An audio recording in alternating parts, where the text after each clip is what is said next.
지난 10년간 비트코인에 1만 원만 넣어뒀어도 지금 수억이 됐다는 이야기 한 번쯤 들어봤을 겁니다. 반대로 하루아침에 전 재산을 날린 사람들의 이야기도 뉴스에서 심심치 않게 나옵니다. 2025년 현재 전 세계 암호화폐 시장 규모는 약 2조 달러를 넘어섰고 우리나라 성인 4명 중 1명은 암호화폐 거래 경험이 있다는 통계가 나왔습니다. 하지만 정작 암호화폐가 정확히 무엇인지 어떤 원리로 작동하는지 제대로 아는 사람은 많지 않습니다. 오늘은 이 복잡해 보이는 암호화폐 세계를 처음부터 끝까지 알아보겠습니다. 투자를 권하려는 게 아니라 이 시대를 살아가는 사람이라면 반드시 알아야 할 지식을 전달하려는 목적입니다. 지금부터 시작합니다. 암호화폐라는 개념을 이해하려면 먼저 돈이 왜 생겨났는지부터 봐야 합니다. 아주 오래전 사람들은 물건을 직접 교환했습니다. 내가 키운 감자 3개와 당신이 잡은 물고기 1마리를 바꾸는 시기였습니다. 문제는 감자를 원하지 않는 사람에게는 물고기를 얻을 수 없다는 점이었습니다. 가격을 정하는 것도 매번 싸움이었습니다. 그래서 등장한 게 화폐입니다. 모두가 인정하는 교환 수단이 생기면서 거래가 훨씬 쉬워졌습니다. 국가가 화폐를 찍어내고 관리했고 은행이라는 기관이 사람들의 돈을 보관해줬습니다. 이 시스템은 수백 년간 잘 굴러갔습니다. 2008년 이 시스템에 큰 균열이 생깁니다. 미국의 대형 투자은행 리먼 브라더스가 파산했습니다. 은행이 무리한 투자로 망한 것인데 문제는 그 은행에 돈을 맡긴 수많은 사람들이 하루아침에 재산을 잃었다는 점입니다. 더 황당한 일은 그 다음에 벌어졌습니다. 정부가 세금으로 은행들을 살려줬는데 살아난 은행 임원들은 자기들끼리 엄청난 보너스를 나눠 가졌습니다. 이 사건 이후 많은 사람들이 생각했습니다. 은행과 정부가 관리하는 지금의 돈 시스템이 정말 최선일까? 더 나은 방법은 없을까? 바로 이 시점에 사토시 나카모토라는 정체불명의 인물이 등장합니다. 이 사람이 누구인지는 지금도 아무도 모릅니다. 개인인지 집단인지도 불명확합니다. 나카모토는 2008년 10월에 논문 한 편을 인터넷에 공개합니다. 제목은 간단했습니다. 사용자 간의 전자현금 시스템. 핵심 내용은 이렇습니다. 은행이나 정부 같은 중앙기관 없이도 작동하는 돈을 만들 수 있다는 것이었습니다. 그리고 1년 뒤인 2009년 1월 최초의 비트코인 50개가 세상에 나왔습니다. 그런데 중앙기관 없이 돈이 어떻게 작동할까요? 누가 관리하고 감시할까요? 여기서 블록체인이라는 기술이 등장합니다. 지금 우리가 쓰는 돈은 은행이 모든 거래 기록을 보관합니다. 내 통장에 얼마가 있고 누구에게 얼마를 보냈는지 모두 은행 컴퓨터에 저장됩니다. 이 데이터베이스는 은행만 볼 수 있고 수정할 수 있습니다. 블록체인은 이 방식을 완전히 뒤집었습니다. 거래 기록을 은행 하나가 아니라 수만 명이 함께 보관하는 겁니다. 구체적으로 설명하면 이렇습니다. 누군가 비트코인을 전송하면 그 거래 내역이 하나의 블록에 담깁니다. 택배 상자에 물건을 담는다고 생각하면 됩니다. 블록이 꽉 차면 다음 블록을 만들고 앞 블록과 뒤 블록을 체인처럼 연결합니다. 그래서 이름이 블록체인입니다. 이 모든 블록의 사본을 전 세계 수만 명의 컴퓨터가 똑같이 갖고 있습니다. 누군가 자기 거래 기록을 조작하려고 해도 소용없습니다. 다른 수만 명의 컴퓨터가 갖고 있는 기록과 다르기 때문에 즉시 들통납니다. 블록체인의 강력한 특징은 삭제나 변경이 불가능하다는 점입니다. 한번 기록되면 영원히 남습니다. 새로운 블록을 추가하는 것만 가능합니다. 이전 기록을 지우거나 바꾸려면 전 세계 수만 개의 컴퓨터를 동시에 해킹해야 하는데 현실적으로 불가능합니다. 이런 방식으로 비트코인은 중앙기관 없이도 안전하게 작동하는 화폐가 됐습니다. 그럼 비트코인의 가격은 어떻게 정해질까요? 놀랍게도 비트코인 시스템 자체에는 가격이라는 개념이 없습니다. 블록체인에 기록되는 건 누가 비트코인을 몇 개 갖고 있느냐는 정보뿐입니다. 우리가 뉴스에서 보는 비트코인 가격은 거래소에서 사람들이 사고 파는 과정에서 자연스럽게 형성된 가격입니다. 처음에는 개인들끼리 인터넷에서 직접 거래했습니다. 비트코인 관심 있는 사람들이 모여서 너는 얼마에 팔래? 나는 얼마에 살래? 하면서 가격을 맞췄습니다. 점점 거래가 많아지자 전문 거래소가 생겼습니다. 주식 거래소처럼 비트코인을 사고 파는 시장이 만들어진 겁니다. 비트코인만의 독특한 특징들을 살펴보겠습니다. 가장 먼저 익명성입니다. 거래 기록은 모두에게 공개되지만 누가 거래했는지는 드러나지 않습니다. 모든 계정이 무작위 문자와 숫자의 조합으로만 표시됩니다. 마치 가면을 쓰고 거래하는 것과 같습니다. 다만 거래소를 이용하면 신분 확인을 하기 때문에 예전보다는 익명성이 약해졌습니다. 그래도 일반행 거래보다는 훨씬 익명에 가깝습니다. 두 번째는 은행 파산 걱정이 없다는 점입니다. 은행에 돈을 맡기면 그 은행이 망하면 돈을 잃을 수 있습니다. 비트코인은 중앙화된 기관이 없으니 이런 위험이 없습니다. 물론 비트코인 자체가 가치를 잃을 수는 있습니다. 모든 사람이 동시에 비트코인을 팔기 시작하면 가격이 폭락합니다. 하지만 이건 시장의 선택이지 특정 기관의 잘못된 판단 때문은 아닙니다. 세 번째 특징은 전송 수수료가 거의 없다는 점입니다. 비트코인 자체를 전송하는 데는 수수료가 들지 않습니다. 다만 빠른 처리를 원하면 소액의 수수료를 지불하기도 합니다. 거래소에서 비트코인을 사고 팔 때 내는 수수료는 거래소 이용료입니다. 비트코인 시스템 자체의 수수료가 아닙니다. 네 번째로 전송 속도가 빠릅니다. 해외 송금은 며칠 걸리지만 비트코인은 몇 분에서 몇십 분 안에 전 세계 어디든 보낼 수 있습니다. 여기서 실제로 비트코인을 어떻게 사용하는지 궁금할 겁니다. 비트코인을 보관하려면 지갑이 필요합니다. 진짜 지갑이 아니라 스마트폰 앱이나 컴퓨터 프로그램입니다. 지갑을 만들면 고유한 주소가 생깁니다. 이 주소로 비트코인을 받을 수 있습니다. 마치 은행 계좌번호와 비슷합니다. 비트코인을 사려면 거래소에 가입해서 원화를 입금하고 비트코인을 구매합니다. 구매한 비트코인은 거래소에 보관하거나 내 지갑으로 옮길 수 있습니다. 개인 지갑에 보관하는 게 더 안전하지만 비밀번호를 잃어버리면 복구가 불가능하다는 치명적인 단점이 있습니다. 혹시 내 컴퓨터로 비트코인을 채굴할 수 있냐고 물어보는 사람들이 있습니다. 결론부터 말하면 지금은 사실상 불가능합니다. 채굴이 뭔지부터 설명하겠습니다. 블록체인은 계속 새로운 블록이 만들어져야 유지됩니다. 거래 내역을 블록에 담고 그 블록을 체인에 연결하는 작업을 누군가는 해야 합니다. 이 작업을 자발적으로 하도록 만들기 위해 보상을 줍니다. 새 블록을 만드는데 성공하면 비트코인을 받습니다. 이 과정을 채굴이라고 부릅니다. 채굴 과정은 복잡한 수학 문제를 푸는 것과 비슷합니다. 정확히는 특정 조건을 만족하는 숫자를 찾는 겁니다. 이 숫자를 찾는 방법은 하나씩 대입해보는 것밖에 없습니다. 2를 넣어보고 안 되면 2, 3, 4 이런 식으로 계속 시도합니다. 가장 먼저 정답을 찾는 사람이 비트코인을 받습니다. 초기에는 개인 컴퓨터로도 충분히 채굴할 수 있었습니다. 하지만 참여자가 늘어나면서 경쟁이 치열해졌습니다. 지금은 전문 채굴 장비를 수천 대 모아놓은 대형 채굴장만 이익을 낼 수 있습니다. 이 장비들은 엄청난 전기를 소비합니다. 비트코인 채굴에 쓰이는 전기량이 일부 국가의 연간 전력 소비량보다 많다는 연구 결과도 있습니다. 비트코인은 총 발행량이 정해져 있습니다. 2100만 개가 전부입니다. 현재까지 약 1950만 개가 채굴됐고 나머지는 앞으로 100년 넘게 조금씩 나올 예정입니다. 비트코인의 독특한 시스템 중 하나가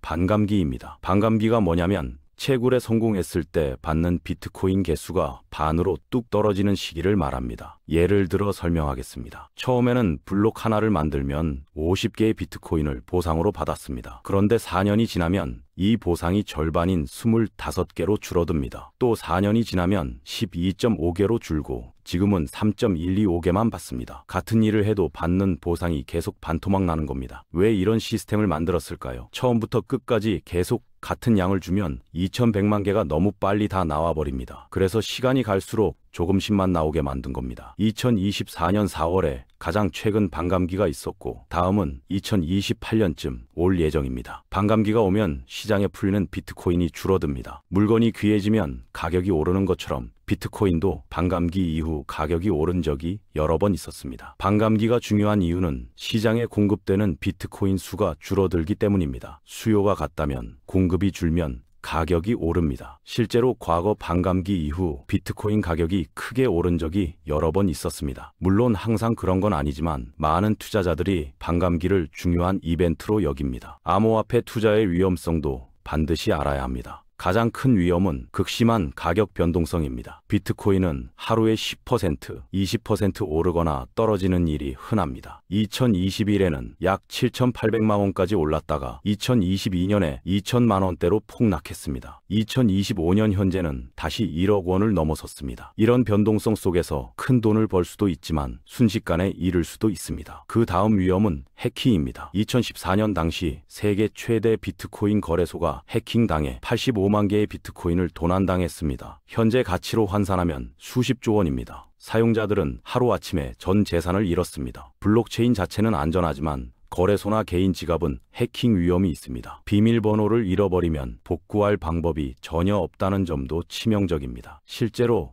비밀번호를 잊어버려 수백억 원 가치의 비트코인에 접근하지 못하는 사람들의 이야기가 뉴스에 종종 나옵니다. 마지막으로 규제 리스크입니다. 국가가 암호화폐 거래를 제한하거나 금지할 수 있습니다. 중국은 2021년 암호화폐 거래를 전면 금지했고 이로 인해 전 세계 암호화폐 가격이 크게 떨어졌습니다. 우리나라도 규제가 강화되면 시장에 큰 영향을 줄 수 있습니다. 비트코인만 있는 게 아닙니다. 수천 종류의 암호화폐가 있습니다. 비트코인이 아닌 나머지를 통틀어 알트코인이라고 부릅니다.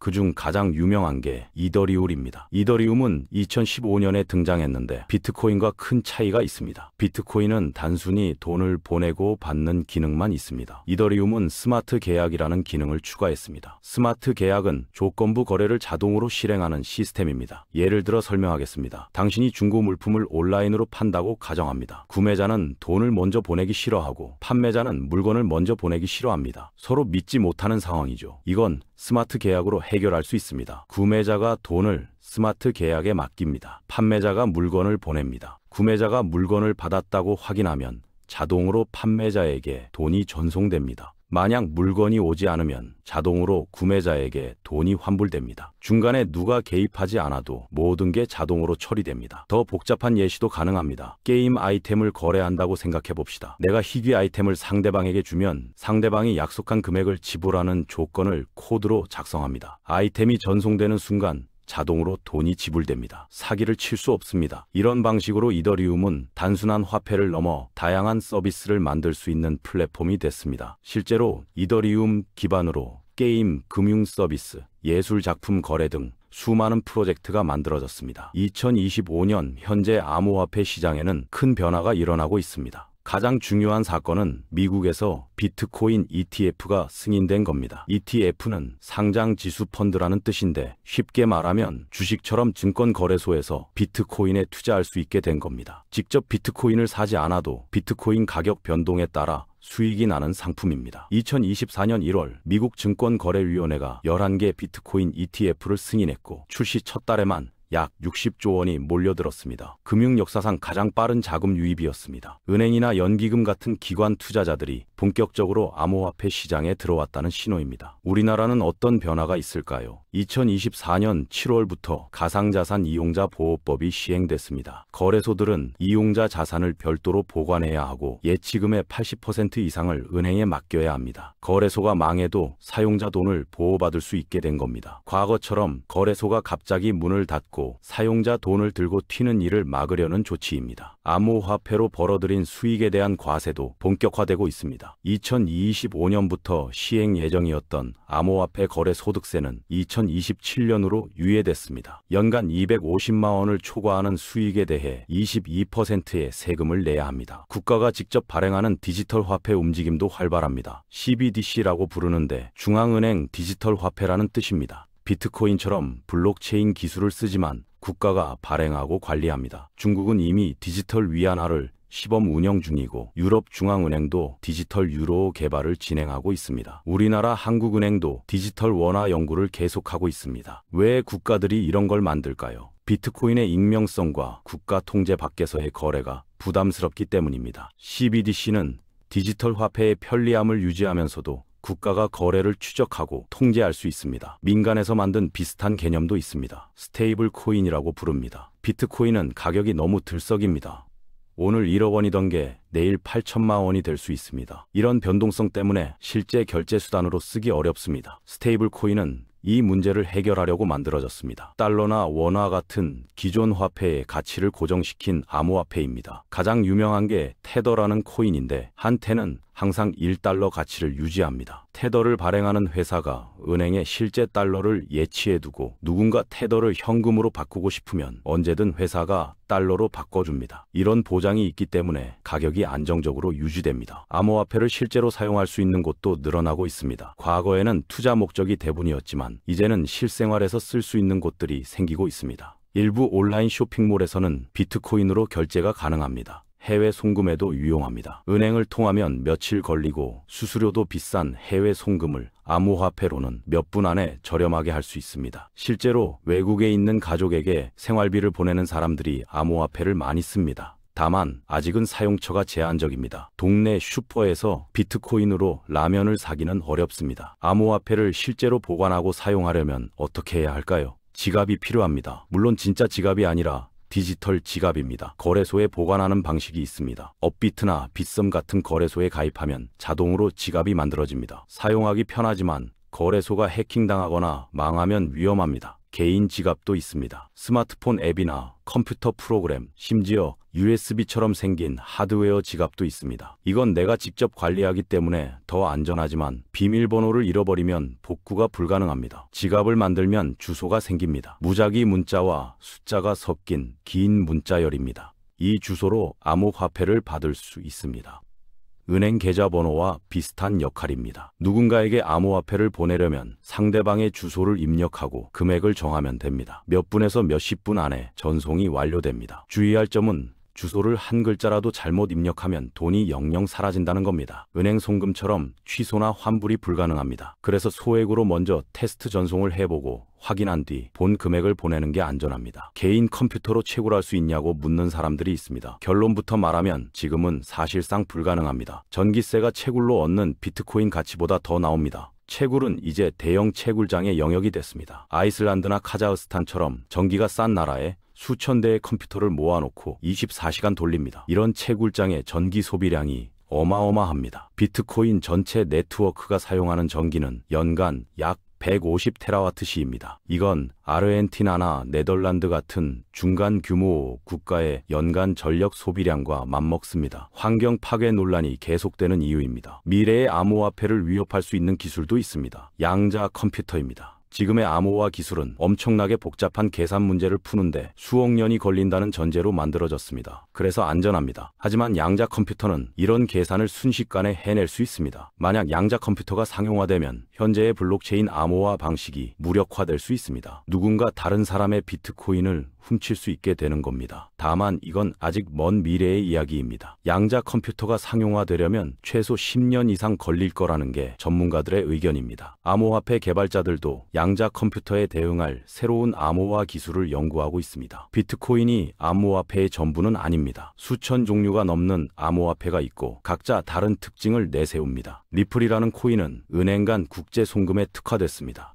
기존 국제 송금은 며칠 걸리고 수수료가 비싼데 리플은 몇 초 만에 저렴하게 송금할 수 있습니다. 실제로 일부 은행들이 리플 네트워크를 사용하고 있습니다. 카르다노는 환경 친화적인 방식으로 작동합니다. 비트코인처럼 엄청난 전기를 쓰지 않고도 보안을 유지할 수 있는 방식을 개발했습니다. 솔라나는 거래 속도가 빠른 게 특징입니다. 비트코인은 초당 7건 정도의 거래를 처리하는데 솔라나는 초당 5만 건 이상을 처리할 수 있습니다. 암호화폐 시장이 거대해지면서 사기도 늘어났습니다. 가장 흔한 게 펌프 앤 덤프라는 수법입니다. 소수의 사람들이 특정 코인을 대량으로 미리 삽니다. 그리고 SNS나 커뮤니티에서 이 코인이 곧 대박난다고 소문을 퍼뜨립니다. 사람들이 몰려들어 가격이 오르면 미리 산 사람들이 전부 팔아버립니다. 가격이 폭락하고 뒤늦게 한 사람들만 손해를 봅니다. 2014년 한 거래소 해킹 사건은 암호화폐 역사상 최악의 사건으로 꼽힙니다. 당시 세계 최대 비트코인 거래소였던 이곳에서 85만 개의 비트코인이 도난당했습니다. 현재 가치로 환산하면